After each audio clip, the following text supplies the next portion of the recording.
तब तक एनसीईआरटी नहीं, तब तक दूसरी बुक नहीं। बच्चे कहते हैं कि सर क्लास 11 बहुत टफ होती। नहीं यार, फिर बोल रहा हूं, बातें हम सब कर सकते हैं बट फॉलो आपको करनी है। और वीडियो को आगे ले जाने से पहले आप सब ना एक बार फोटोग्राफ्स को देखो और ये सक्सेस मिल जाती है, ऐसा ही आप फील करो और साथ में अपना गोल मुझे जरूर बताओ कमेंट सेक्शन पे। इस वीडियो को स्टार्ट करने से पहले आप सबसे मेरा एक क्वेश्चन है कि आप सब आने वाले 2 साल मतलब क्लास 11th और 12th में 100% देने को तैयार है? जल्दी से इसका आंसर मुझे कमेंट सेक्शन में पुट डाउन किया जाए। यस एवरीवन, माई सेल्फ संतोष भट्ट और आज हम बात करने जा रहे हैं जब बच्चा क्लास 10 से क्लास 11th में जाता है तो ऐसा क्यों कहा जाता है कि सर पूरा क्लास 11 वेस्ट चला गया और वे करते करते वो क्लास 12 में जाके बैलेंस होता है। बहुत सारी मिस्टेक्स होती हैं जो क्लास 10th का बच्चा जो अब 11th में जाने वाला है वो कर रहा होता है अपनी जर्नी पे। सो आज हम सब मिलके वो मेजर 5 गलती को डिस्कस करेंगे और साथ में जब प्रॉब्लम की बात की जा रही है तो उसके सोल्यूशन की बात करना ही बहुत जरूरी है। आज प्रॉब्लम्स और उसके सोल्यूशन को लेके चलेंगे ताकि आप सबका जो मिस्टेक बच्चे कर रहे हैं वो आप ना करो और आप बनाओ अपने क्लास 11 को क्लास 10 से बेहतर। सबसे पहली मिस्टेक की बात की जाए तो यहां पर आ जाओ। सबसे पहला देखो क्या है, शुरू जल्दी करो एंड डेली के गोल्स बनाओ एंड उसे कंप्लीट उसी दिन करो। इसको लिखो एक एक करके अपने कॉपी पर। आप खुद सोचो, आपका जो एग्जाम है वो मार्च में खत्म हो गया था, अब लगभग अप्रैल आने वाला है, दिन में आपका मई और मई के 2nd या 3rd वीक में जाके आपका रिजल्ट आता है। तो ये जो आपका गैप हो गया अप्रैल, सबसे बड़ा गैप का रीजन ये हो जाता है कि आप अभी रिलैक्स हो कि रिजल्ट आएगा, देन स्ट्रीम सिलेक्शन करेंगे, देन स्टार्ट करेंगे, करते करते फिर समर वैकेशन और फिर आपकी क्लास 11 की जर्नी जुलाई से स्टार्ट होती है। तो ये अप्रैल मई जून 3 महीने का गैप, इस 3 महीने का गैप ना आपने जो क्लास 10th में मेहनत करने की जो आदत लगा रखी थी ना, लंबी लंबी मैराथन करने की, वो सब निकल जाती है। देन आप वहां स्टार्ट करने थोड़ा डिले हो गया तो आपका सिलेबस एंड तक पूरा कवर ही नहीं हो पाता है और फाइनली आपके क्लास 11 के रिजल्ट में परसेंटेज जो क्लास 10 में थी उससे कम देखने को मिलती है। तो ये सबसे बड़ा रीजन होता है आपकी क्लास 11 पे डाउनफॉल आने का। और साथ में जब तुम क्लास 10th या क्लास 11 के सिलेबस की बात करोगे तो बच्चे कहते हैं कि सर क्लास 11 बहुत टफ होती। नहीं यार, क्लास 10 का सिलेबस छोटा है, लेकिन जब तुम क्लास 11 पे जाओगे, चाहे तुम साइंस लो, चाहे तुम आर्ट्स, चाहे कॉमर्स, सिलेबस बड़ा हो जाएगा। तो सिलेबस अगर बड़ा है तो टाइम भी तो देना पड़ेगा। इसीलिए बच्चा मैं आपसे बोलूंगा कि स्टार्ट अर्ली करो। आपकी क्लास 11 की जर्नी आप देखोगे, चाहे आप ये डिसाइड करो कि पहली बात तो आपको स्ट्रीम कौन से लेने हैं, इसके रिगार्डिंग मैं बहुत सारे लेक्चर बना चुका हूं। आप देखो, जल्दी से स्ट्रीम को फाइनल करो और साथ में जब स्ट्रीम फाइनल कर लोगे तो आप अपनी प्रिपरेशन को स्टार्ट कर दो। सर कहां से करें? या देखो सिंपल सी बात है, यूट्यूब की बात करो तो यूट्यूब पे आपको क्लास 11 का सारा कंटेंट मिल जाएगा, चाहे साइंस हो, चाहे आर्ट्स हो, चाहे कॉमर्स हो। बट अगर आप चाहते हो नहीं सर मुझे सिस्टमैटिक वे मिले, मुझे पूरा स्केड्यूल हो, क्योंकि आप यूट्यूब के लेक्चर छाड़ते छाड़ते आप परेशान हो जाओगे ये कौन सा लेक्चर मेरे लिए अच्छा है, और आपको पता है हर साल पैटर्न चेंज होता है तो किसी की इंपॉर्टेंस बढ़ जाती है। तो ऐसे में चाहे आप ऑफलाइन ज्वाइन करो, चाहे आप ऑनलाइन कोई भी जो कोर्स ज्वाइन कर रहे हो, और मेरे अकॉर्डिंग अगर आपको टाइम बचाना है तो आप ऑनलाइन कोर्स के साथ जाना। तो आप स्ट्रीम सिलेक्शन देन अपना एनरोल कर लो कोर्स में, उसके बाद अपनी प्रिपरेशन को स्टार्ट कर दो। और आप ये मत देखो ना कि मेरा सिलेबस कितना बड़ा है, आपके डेली के टारगेट्स होने चाहिए। सर डेली के टारगेट्स बनाने में दिक्कत होती है, कोई बात नहीं। आपके जो टीचर्स ना जो आपको कह रहे हैं उसको सिर्फ उन्होंने बोला कि आज इतना कवर करना है, आप इतना कवर करो। आपने क्लास 10th में तो ऐसे किया था, जो संतोष सर ने बोला साइंस में आपने किया, काम होता चला गया। तो सेम चाहे आर्ट्स, चाहे साइंस, चाहे कॉमर्स है, आपने स्ट्रीम सेलेक्ट किया, देन बच्चा आपने स्टार्ट कर दिया अपनी प्रिपरेशन को। और कहां से करना है ये आप डिसाइड करो। अब बहुत सारे कोर्सेज चल रहे होते हैं अनअकैडमी के प्लेटफॉर्म में भी, क्लास 11 का बैच स्टार्ट होने वाला है। छोटे छोटे जो टास्क होंगे उसको उसी दिन कंप्लीट करना है। आपको हर सिंगल डे का गोल बनाना है और उसे उसी दिन कंप्लीट करो, अगले दिन मत छोड़ना। अगर आपने छोड़ा तो आगे जाओगे वो छूट जाएगा, बैकलॉग बनता चला जाएगा और जब रिवीजन का टाइम आता है तब तक आपका सिलेबस भी नहीं होगा। तो ये मिस्टेक्स आपको नहीं करनी। और फिर बोल रहा हूं, बातें हम सब कर सकते हैं बट फॉलो आपको करनी है, इसीलिए कॉपी में लिखो और ये मिस्टेक्स स्टार्टिंग से मत करना। सेकंड मिस्टेक जो बहुत कॉमन है और बहुत सारे बच्चे मेरे पे लेके आते हैं कि सर हमने इस टीचर से स्टार्ट किया था, फिर हमने अचानक से अपना मूड को चेंज किया, फिर हम यहां पर आ गए। तो सर करते करते ना यहां के रहे ना वहां के रहे। यार आप सिर्फ एक टीचर को फॉलो करो। आप सबको पता है टीचर एक्सपीरियंस होता है, सबके पढ़ाने का तरीका अलग अलग है। जब आपने ऑनलाइन कोर्स परचेज कर लिया है या ऑफलाइन सेंटर पे आप एनरोल हो चुके हो, उसके बाद जो टीचर ने बोल दिया ना, वो टीचर ने बोल दिया, वो आपके लिए एक लकीर होती है, आपको करना ही करना है। आप करते क्या हो, आप जज करने लग जाते हो कि ये टीचर अच्छा है कि नहीं, ये टीचर मुझे सिलेक्शन दिलाएगा कि नहीं। ये शक मत करो, हर कोई टीचर अपने बेस्ट है यार। उसके पढ़ाने का तरीका हो सकता है इस टीचर से अलग हो। अगर आप कंपैरिजन करते रह जाओगे ना, स्टार्टिंग मान लो आपने चैप्टर फर्स्ट यहां स्टार्ट किया, सेकंड किया, थर्ड किया, आप देखा कि सर किसी दोस्त ने बोला कि ये टीचर बहुत अच्छा है, बहुत अच्छी तरीके से पढ़ाता है, फनी वे पढ़ाता है, आप यहां पर आ गए और आपने फिर चैप्टर फर्स्ट से स्टार्ट किया। तो आपने 1 2 3 किया था, वही आपने रिपीट किया, और जब इसके आगे के लेक्चर होंगे वो छूट जाएंगे। और सेम आपको रियलाइज होगा यार इससे अच्छा मैं वही था, फिर आप वहां जाओगे। ये करते करते करते आपका पूरा साल निकल जाता, और फिर आप तसल्ली दोगे दिल को कि यार कोई बात नहीं, क्लास 11 तो थी, क्लास 12 में फोड़ देंगे। बच्चा क्लास 11 थी तो मेन है। क्लास माना जाता है कि क्लास 12 जो है, अगर आप क्लास 11 में अपना सेट कर गए, क्लास 12 तो बड़े मक्खन है, आप आराम से ले जाओगे। और ये मेरे साथ हुआ है। क्लास 10 में 85% आने के बाद जब क्लास 11 में गया 59.6%, और देन क्लास 12 में गया 91.3%। रीजन क्या है बेटा, आपको चीजें स्टार्ट करने पर और साथ में टीचर को सिलेक्ट करने पर देरी नहीं करनी है। सिलेबस बड़ा आई नो, बट वो टीचर को पता है कैसे करवाना है, तो उस टीचर को आपको ब्लाइंडली फॉलो करना है बेटा। आप प्लीज चेक मत करना कि वो अच्छा है, कैसे पढ़ा रहा है, ऑर्गेनिक केमिस्ट्री, वो आर्ट्स अच्छी नहीं पढ़ाता, ये जज नहीं करना। और साथ में ये बहुत बड़ी बात है, मल्टीपल रिवीजन आपको करनी है। आप बहुत समझदार हो, मुझसे ज्यादा समझदार हो। आपको पता है क्लास 10 में जर्नी में क्या था, सिंपल सी बुक्स थी, वो चैप्टर्स थे, आप पढ़ते जा रहे थे, और बार बार पढ़ने से ना वो चीजें आपकी सेट होती चली जा रही है। आप स्टार्टिंग से ही जज मत कर लिख जाना सर कितना कठिन है यार। आपका काम सिलेबस कंप्लीट करो, जब तुम प्रैक्टिस करोगे तो अपने आप वो सेट होता चला जाएगा, और ये हर एग्जाम पे देखा गया है। अब बात करते तीसरी मेजर मिस्टेक्स की। ये 100% होगा, आप लिख के देख लो।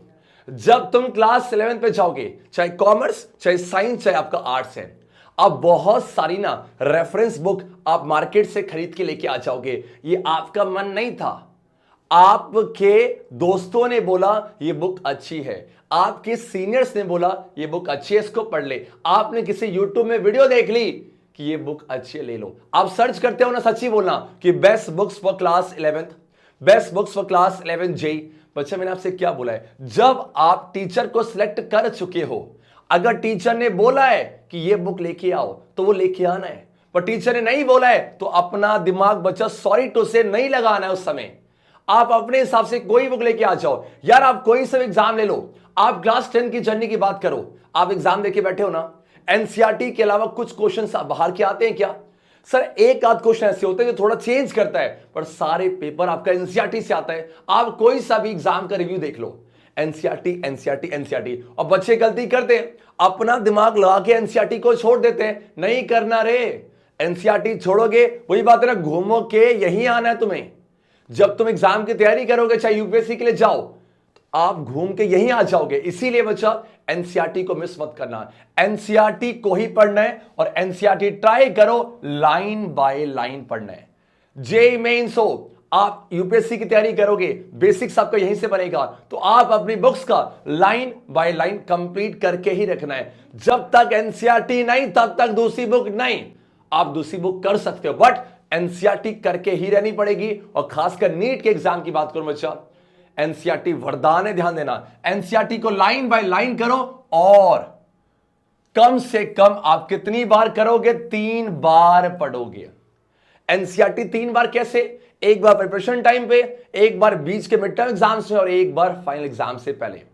और आपका सारा गेम फिक्स होना चाहिए। आपको पता है मेरा गोल आईआईटी जेईई है, तो जब आईआईटी जेईई 12th के बाद दूंगा और 12th के रनिंग ईयर में दूंगा, तो ऐसे में क्लास 11 में मार्क्स कम या कोई दिक्कत नहीं, मेरा गोल तो वो है ना।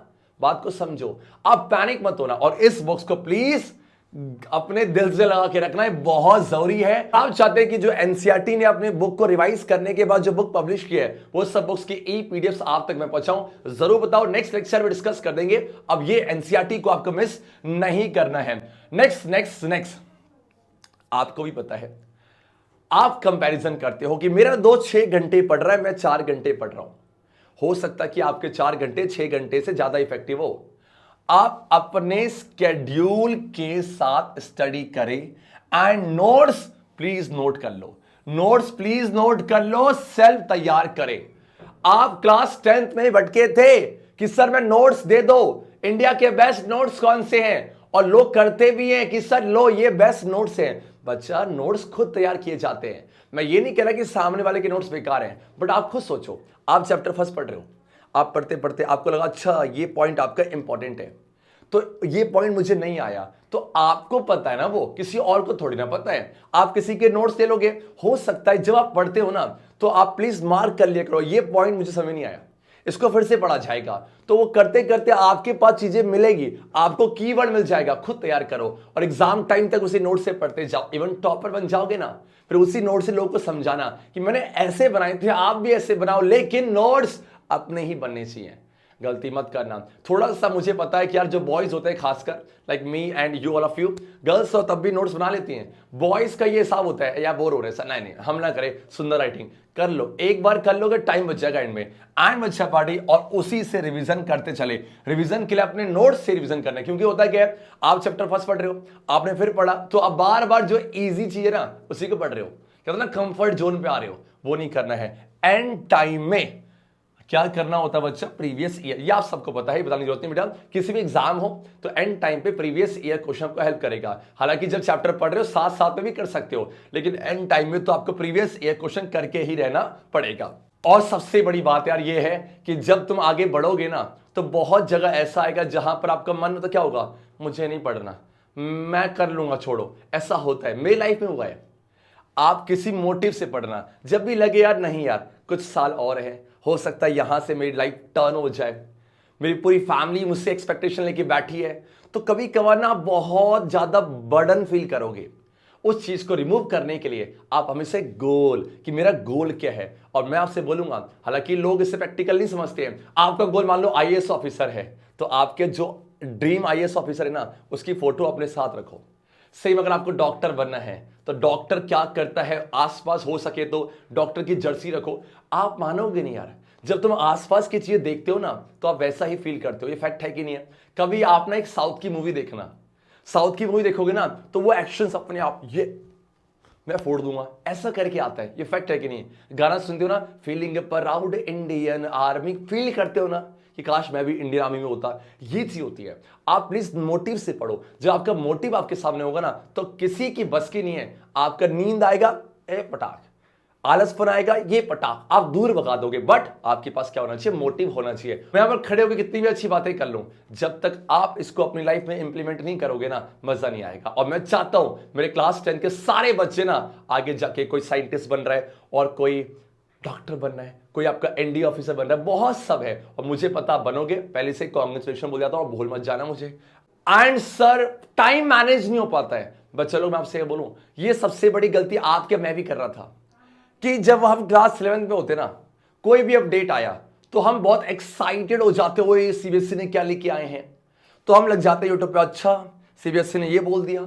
तो आप नोटिफिकेशंस और सीबीएसई के अपडेट्स में अपना टाइम वेस्ट ना करें। आप खुद सोचो, आईटी जेई का एग्जाम होगा, उसकी डेट होगी, वो सब ना आपके जो टीचर्स आपको पढ़ा रहे होंगे वो आपको बता देंगे। तो आप कभी कभार क्या सोचते हो, सबसे पहले कौन, मैं जानूं, सबसे पहले कौन, मैं जानूं, और इस चक्कर पे आप सारे अपडेट्स देखते चलते हो। बच्चा पार्टी में फिर से बोल रहा हूं, जब आप क्लास 11th और 12th की तैयारी कर रहे हो ना, देश में क्या चल रहा है आपको पता नहीं होना चाहिए, देश में कौन पीएम बना नहीं पता होना चाहिए। साइड में रखो करंट अफेयर्स, बात को समझो।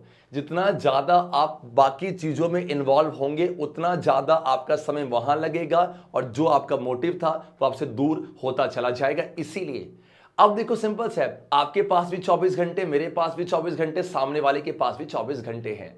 24 घंटे में आप टाइम को ना रोक नहीं सकते हो, बट आप टाइम को सेव कर सकते हो। अगर मान लो 2 घंटे आप किसी दूसरी एक्टिविटी में लग रहे थे, 2 में से 1 घंटा यहां लगा दो, और जब लगाओगे ना आपका मन करेगा एक तो लगा ही दिया है, दूसरा भी लगा दो। और ये होता है बच्चा, आपका जब तक आपके पास एक गोल नहीं होगा आप टाइम वेस्ट करते चलेंगे। वो टाइम वेस्ट वही इंसान नहीं करेगा जब उसको पता है मेरा काम है इंजीनियर बनना, मैं क्यों नीट की वीडियो देखूंगा।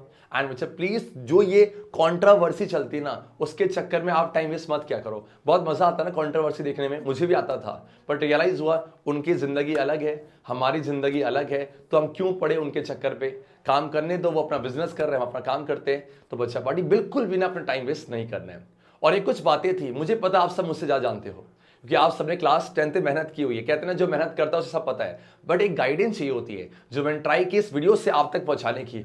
और मैं चाहता हूं कि आप ये सारी बातों को फॉलो करो और देखना बच्चा इस बहुत मजा आएगा। आपकी क्लास 11 की जर्नी बहुत स्मूथ होगी और क्लास 12th आपका वेट कर रही है। क्लास 11th अगर आपने सेव कर लिया ना, किसी की बस की नहीं है क्लास 12th में आपको 90+ लाने की। और 90+ बहुत छोटा स्कोर होगा, आप जब मेहनत करोगे तो आप खुद रियलाइज करोगे और सब कुछ आप करके जाओगे। और जितने बच्चे इस वीडियो को देख रहे हैं उन सबके लिए गुड न्यूज है। अगर आप आर्ट्स लेना चाहते हो, साइंस या कॉमर्स, या आप अभी भी कंफ्यूजन पे हो कि सर हमें कौन सा स्ट्रीम लेना चाहिए, तो हम सारे एजुकेटर्स अलग अलग टीम के, कॉमर्स, साइंस, आर्ट्स, 10th के एजुकेटर सारे मिलके ना एक क्या करने जा लक्ष्य सभा। और इस लक्ष्य सभा में मैं भी आपके साथ रहूंगा। ये आप सबके लिए एक लाइव इवेंट चलेगा यूट्यूब पर, जिसके लिंक आपको डिस्क्रिप्शन मिल जाएगी। 31 तारीख को 6 बजे आप सबको लाइव रहना है। सारे डाउट्स को लेकर हम आपके आएंगे। हो सकता है कि वो एक आपका टर्निंग पॉइंट हो, आप सबको एक करियर का हिंट मिल जाए कि आपने करना क्या है, और अलग अलग एजुकेटर्स मिलकर इस प्रॉब्लम को रिजॉल्व करेंगे। लिंक डिस्क्रिप्शन पे है, जल्दी से मुझे कमेंट करके बताना कौन बच्चा इस इवेंट को लाइव देखने जा रहा है। और साथ में एज आई डिस्कस बच्चा कि आप सबके लिए ना अभी देखो सिंपल सा है, आपको क्लास 11 की तैयारी को स्टार्ट करना है। तो ऐसे में अगर आप अनअकैडमी के प्लेटफॉर्म से ही पढ़ रहे हैं तो क्लास 11th और 12th आप अनअकैडमी के प्लेटफॉर्म से ही पढ़ोगे। तो ऐसे में यार ऑब्वियस सी बात है, वो जो फीस होती है तो वहां पर हो सकता है किसी घर पे वो पे ना कर पाए। तो अनअकैडमी ऐसे बच्चों के लिए ना स्कॉलरशिप टेस्ट प्रोवाइड कर रहे हैं। इससे फायदा क्या होगा, मान लो सपोज कि आप IIT JEE का बैच ज्वाइन करना चाहते हैं, उसकी फीस मान लो X अमाउंट है, तो ऐसे में अगर आप वो पे नहीं कर पा रहे हो तो आप इस एग्जाम पे अपियर हो। कैसे करना है, लिंक आपका डिस्क्रिप्शन पे है, आप जाओ उस लिंक को ओपन करो। जब लिंक को ओपन करोगे तो वहां पर एक फीस होगी, ₹9 और 9 है, तो आपको उतना पे नहीं करना। आप हमारी फैमिली के हो तो आपको कोड यूज करना है GYANI22, और इस कोड से क्या होगा, वो जो 99 आपको ₹74 शो होगा। उसके बाद अपना नेम, मेल ID और अपना नंबर से आप रजिस्टर करना। उसके बाद वहां ऑप्शन आएगा आप कौन सी क्लास में जा रहे हो, तो आप जो भी आपका ड्रीम है, जो भी आपका क्लास है, आप उसको सिलेक्ट करो और साथ में एग्जाम पे दो। इससे क्या होगा, जब एग्जाम दोगे ना तो आपके पास एक मैसेज आएगा कि हाँ आपने इतनी % स्कॉलरशिप जीत ली है। ये तो स्कॉलरशिप की बात है, साथ में कुछ एक्साइटिंग प्राइस भी है। तो हो सकता है कि आपका जो अमाउंट है वो कम होके रिड्यूस हो जाए, इसीलिए आप हर कोई बच्चा इस एग्जाम पे करो जल्दी से, बहुत सारे एग्जाम्स हैं। सो लिंक आपका डिस्क्रिप्शन पे बच्चा, और ये आपके डेट्स और टाइमिंग है। मैं चाहता हूं हर कोई बच्चा एनरोल करो। अगर आप इसमें कोई भी डाउट फेस करते हो तो मुझे कॉमेंट सेक्शन पर डाउन करना। तो 5 मिस्टेक्स थी जो हर कोई कर रहा होता है, मैं चाहता हूं कि ये बच्चे आप ना करो। एंड यस, मुझे प्रॉमिस करो कि सर आपने जो बातें बोली है उसको फॉलो करेंगे और इसको अभी से इंप्लीमेंट करना चालू कर देंगे। अच्छा पार्टी, आप सबको ना अप्रैल के फर्स्ट वीक से अपने स्टडीज को मेरे अकॉर्डिंग स्टार्ट कर देना चाहिए। So thank you so much. उम्मीद करता हूं कि कुछ तो इस वीडियो ने आपकी हेल्प की होगी। और कौन कौन बच्चा इस बातों को फॉलो करने चाह रहा है, चाहे आप लेक्चर आज देख रहे हो चाहे कल देख रहे हो, जरूर बताना। बच्चा लोग ये मिस्टेक्स आपको फ्यूचर में नहीं करने। हर बार की तरह जाते जाते एक बार सब मिलके बोलेंगे, अच्छे बच्चे कैसे, संतोष सर जैसे।